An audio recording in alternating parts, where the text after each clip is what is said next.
Ibu bapak, saudari-saudara yang terkasih, kita semua diundang Tuhan untuk turut ambil bagian dalam sakramen perjamuan kudus.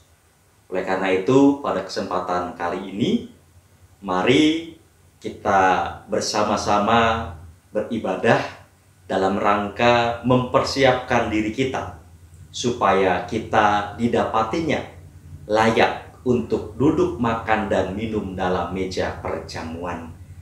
Mari kita mengambil waktu berteduh sejenak untuk menyiapkan hati dan pikiran kita untuk memasuki ibadah.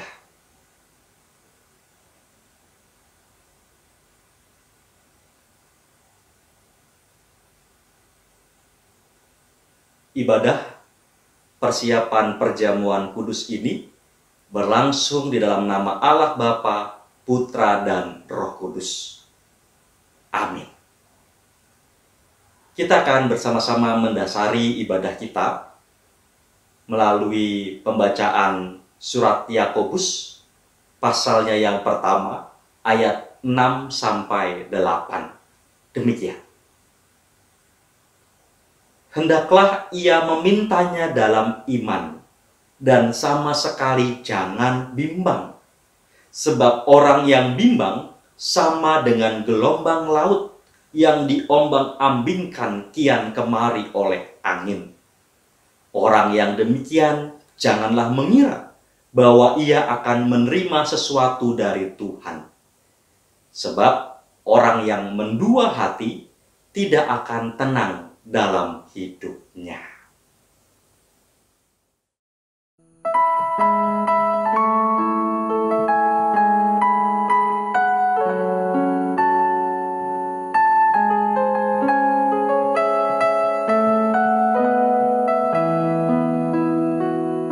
Tenang dan sabarlah wahai jiwaku, tahan derita, jangan mengeluh.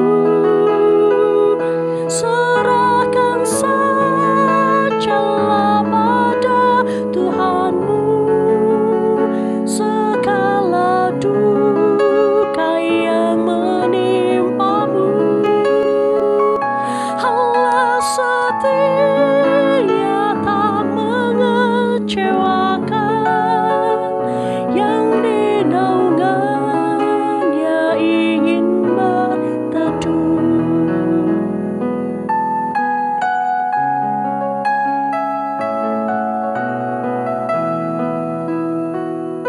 Tenang dan sabarlah wahai jiwaku, biarkan Tuhan yang memimpinmu. Sebab di tangan Allah masa lampau, dikendalikan masa depanmu. Gelombang dahsyat akan menerpamu, karena di bawah kuasa Tuhanmu. Ibu bapak, saudari-saudara yang terkasih, mari bersama-sama kita merenungkan firman Tuhan. Kita mohon Roh Kudus untuk memberikan kita pengertian. Maka mari kita bersatu dalam doa. Kami mengucap syukur atas undangan Tuhan yang memanggil kami untuk ikut ambil bagian dalam sakramen perjamuan kudus. Ya Allah, pada kesempatan kali ini, sebelum kami menjawab undangan Tuhan untuk ikut ambil bagian dalam sakramen perjamuan kudus, kami hendak memeriksa diri kami masing-masing, sehingga kami Engkau dapati layak untuk turut bersama-sama makan dan minum dalam meja perjamuan. Melalui firman yang telah Engkau berikan kepada kami, mampukan kami untuk dapat merefleksikannya, sehingga firman itu terus menuntun langkah kehidupan kami. Beri kami hikmat dan pengertian melalui Roh Kudus-Mu, sehingga firman yang kami terima ini dapat juga kami lakukan dalam kehidupan keseharian kami. Di dalam nama Tuhan kami Yesus Kristus kami berdoa. Amin. Ibu bapak, saudari-saudara yang terkasih, kita akan bersama-sama merenungkan firman Tuhan yang dituliskan di dalam Mazmur 116 ayat 1 sampai ayat yang ke-7. Demikian firman Tuhan. Aku mengasihi Tuhan, sebab Ia mendengarkan suaraku dan permohonanku. Sebab Ia menyendengkan telinganya kepadaku. Maka seumur hidupku, aku akan berseru kepadanya. Tali-tali maut telah meliliti aku, dan kegentaran terhadap dunia orang mati menimpa aku. Aku mengalami kesesakan dan kedukaan. Tetapi aku menyerukan nama Tuhan. Ya Tuhan, luputkanlah kiranya aku. Tuhan adalah pengasih dan adil, Allah kita penyayang. Tuhan memelihara orang-orang sederhana. Aku sudah lemah, tetapi diselamatkannya aku. Kembalilah tenang, hai jiwaku, sebab Tuhan telah berbuat baik kepadamu. Demikian Mazmur 116 ayat 1 sampai ayat yang ke-7. Ibu bapak, saudari-saudara yang terkasih, ada sebuah studi yang dilakukan saat pandemi ini berlangsung. Studi tentang efek dari berdoa ketika pandemi. Nah, ibu bapak bisa membaca hasil studi ini lebih lengkap di portal berita online di CNN Indonesia, begitu bisa dicari efek dari berdoa saat pandemi, itu kata kuncinya. Dan di dalam tulisan tersebut diceritakan pengalaman dari seorang istri yang setia mendoakan suaminya yang sedang terinfeksi COVID-19. Kalau kita kaitkan dengan kenyataan kehidupan keseharian kita di Indonesia, mungkin cerita ini tidak terlalu menarik. Sebab bangsa kita dikenal punya kesadaran religius yang tinggi. Tetapi suami istri yang diceritakan tinggal di negara maju yang sudah tidak lagi peduli akan religiusitas, di mana berdoa bagi kebanyakan orang yang tinggal di negara maju bukan saja dianggap tidak penting, tetapi sudah dianggap tidak relevan untuk kehidupan. Namun ini menarik ya, di dalam berita online yang menuliskan tentang hasil survei penelitian sebuah lembaga yang bernama Pew, di sana ditemukan bahwa semenjak pandemi berlangsung, 55% orang dewasa di Amerika Serikat, mereka berdoa. Berdoa supaya penyebaran virus COVID-19 segera berakhir. Nah, kalau di negara maju yang menganggap bahwa berdoa itu sudah tidak lagi relevan, mereka tidak lagi peduli akan religiusitas, tetapi kemudian ketika ada pandemi mereka menjadi orang-orang yang punya ketekunan dalam berdoa, apalagi kita di sini di Indonesia. Meskipun belum ada surveinya, tapi saya yakin selama pandemi ini intensitas berdoa kita menjadi lebih sering. Paling tidak dari WhatsApp group yang saya ikuti, Itu memperlihatkan bahwa semenjak masa pandemi, kiriman renungan itu semakin banyak dan beragam. Ya, Ibu Bapak, saudari-saudara yang terkasih, selama masa pandemi ini memang kita sungguh merasakan kesesakan dan kedukaan.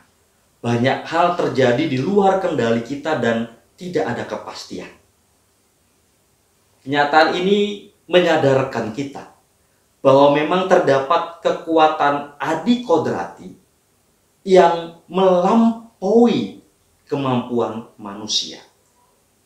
Dan doa adalah satu-satunya cara untuk bisa berelasi dengan Tuhan yang adikodrati itu. Tetapi juga sekaligus disinilah yang menjadi keunikannya, bahwa Tuhan yang maha segalanya itu, sedangkan kita adalah makhluk yang serba terbatas, tetapi ketika kita berdoa, pola relasinya menjadi relasi yang timbal balik dalam kesetaraan. Ketika kita berdoa, tidak nampak pola relasi antara Tuhan dengan hamba, sebagaimana lazimnya yang terjadi antara orang yang punya jabatan dengan rakyat jelata. Dalam doa justru ada kesetaraan antara kita dengan Tuhan.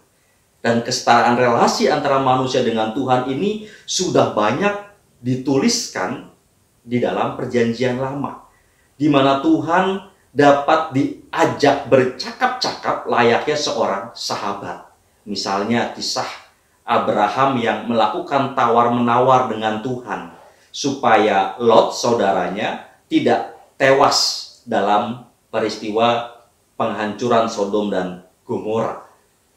Atau kisah lain di mana Yakub bergumul dengan Allah di tepi sungai Yabok. Atau juga Musa yang menuliskan perkataan Tuhan ke atas loh batu, sementara Tuhan yang membisikkannya atau yang mengucapkannya. Jadi Musa ini seperti juru tulis, sementara Tuhan yang memberitahu apa yang harus dituliskan oleh Musa, yang kemudian menjadi 10 perintah Allah.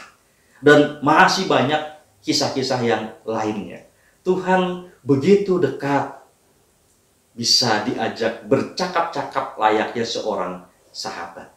Dan bahkan secara tegas Tuhan Yesus sendiri mengatakan dalam Yohanes 15 ayat yang ke-15 dikatakan, Aku, ini Tuhan Yesus ya, Aku tidak menyebut kamu lagi hamba, sebab hamba tidak tahu apa yang diperbuat oleh tuannya.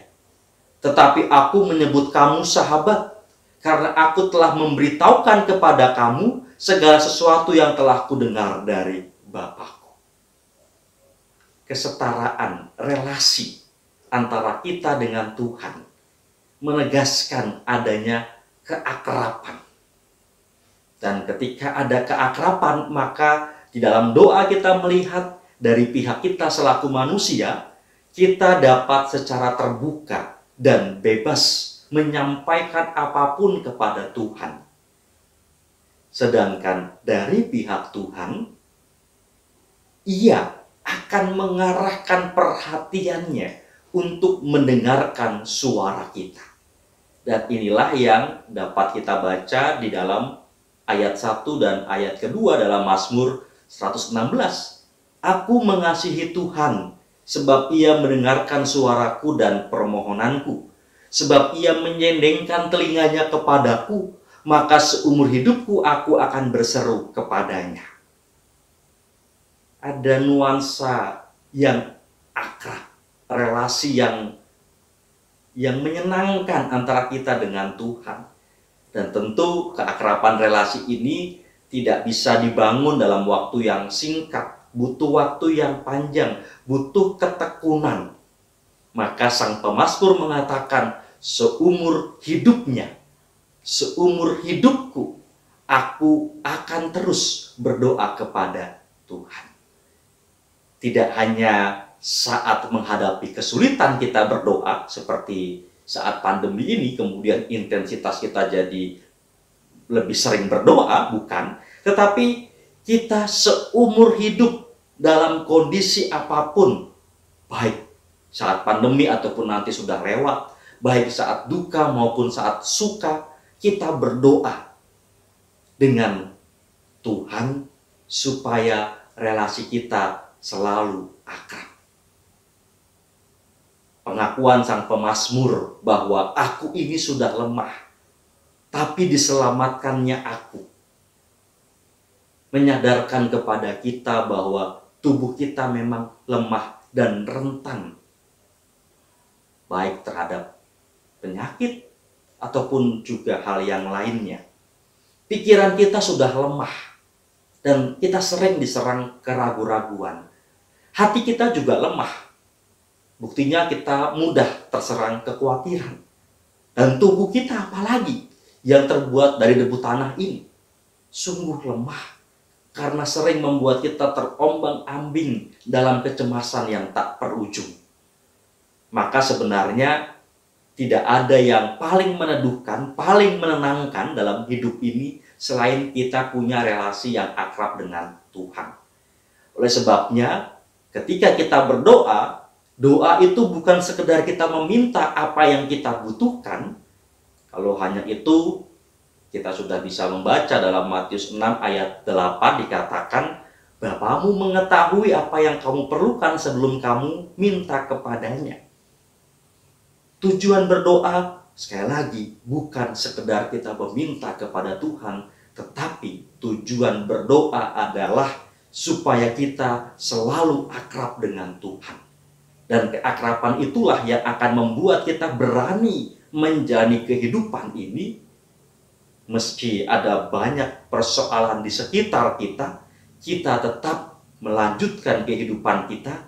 Kita dengan berani melakoni hidup ini sebab kita tahu bahwa Tuhan, sahabat sejati kita, selalu memelihara kehidupan kita.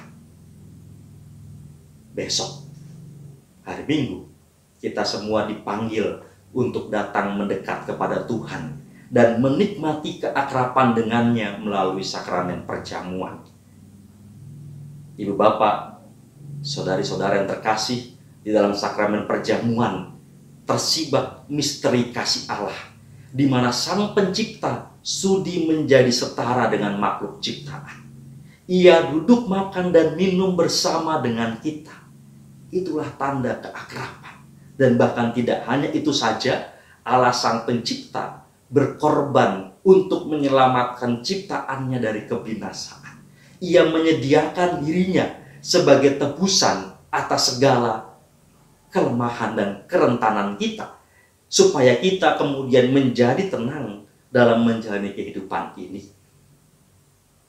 Mari kita mempersiapkan diri kita untuk menerima sakramen perjamuan di dalam keakraban dengan Tuhan. Dan dengan demikian ketenangan memenuhi batin kita meski dunia selalu bergelora. Amin. Kita mengambil satu teduh sejenak. Ibu bapak, saudari-saudara yang terkasih, sakramen perjamuan adalah sarana untuk memelihara iman yang didasarkan pada perjamuan malam menjelang Tuhan Yesus disalib. Dalam perjamuan itu, Tuhan Yesus mengambil roti, memecah-mecahkannya dan memberikannya kepada para murid seraya berkata, "Inilah tubuhku yang diserahkan bagi kamu. Perbuatlah ini menjadi peringatan akan aku." Demikian juga dilakukannya dengan cawan sesudah makan. Ia berkata, "Cawan ini adalah perjanjian baru oleh darahku yang ditumpahkan bagi kamu." Sebagai sarana untuk memelihara iman, sakramen perjamuan mengandung 4 maksud. Yang pertama, roti dan anggur sebagai lambang tubuh dan darah Tuhan Yesus menunjuk dan mengingatkan bahwa penyaliban dan kematian Tuhan Yesus adalah dasar penyelamatan bagi manusia. Yang kedua, sakramen perjamuan menunjuk dan mengingatkan bahwa orang-orang percaya merupakan keluarga Allah. Yang ketiga, Sakramen perjamuan menunjuk dan mengingatkan keperjamuan yang sempurna di sorga sebagai kesempurnaan keselamatan. Dan yang keempat, sakramen perjamuan menunjuk dan mengingatkan pemberitaan tentang kematian Tuhan Yesus sampai Ia datang. Ibu bapak, saudari-saudara yang terkasih, melalui ibadah ini, sebelum kita menerima sakramen perjamuan kudus, marilah kita bersama-sama menguji diri kita masing-masing dengan mengajukan pertanyaan-pertanyaan berikut ini. Apakah kita sungguh-sungguh menyadari dan mengakui bahwa kita berada dalam kondisi tidak selamat karena dosa, dan dengan kekuatan serta usaha sendiri, sesungguhnya kita tidak mampu melepaskan diri dari kondisi dosa tersebut, sehingga membutuhkan juru selamat yang berkuasa melepaskannya? Apakah kita sungguh-sungguh bertobat dan menyerahkan diri dengan penuh keyakinan kepada Allah yang menyelamatkan manusia melalui kematian dan kebangkitan Tuhan Yesus? Apakah kita sungguh-sungguh bertekad menyerahkan diri untuk hidup sesuai dengan firman-Nya? Apakah kita sungguh-sungguh bertekad senantiasa menjalani hidup penuh syukur atas anugerah penyelamatan Allah? Mari sejenak kita mengambil waktu untuk menguji diri kita masing-masing.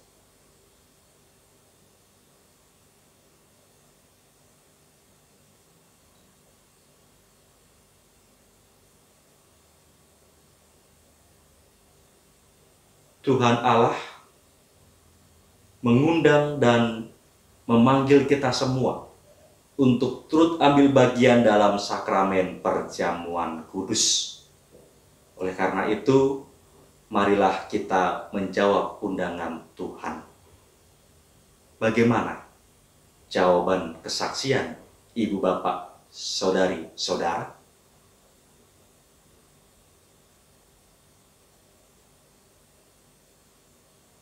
Bagi setiap kita yang menyanggupi untuk mengikuti sakramen perjamuan kudus, marilah kita bersatu dalam doa.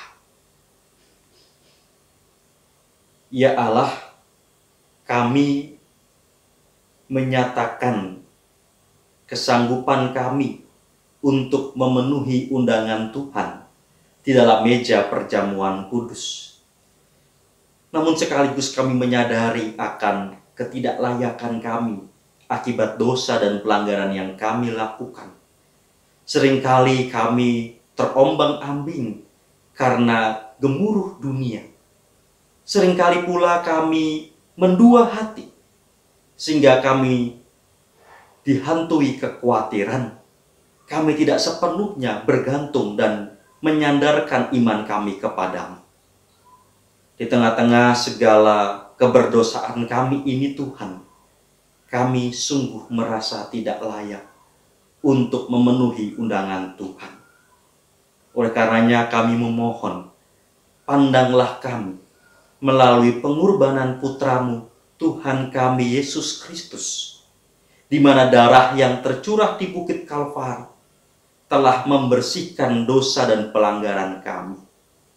Pandanglah kami dengan rahmat cinta kasih-Mu, sehingga kami layak di hadapan-Mu, dan di dalam pertolongan Roh Kudus, kami sanggup untuk mengikuti sakramen perjamuan.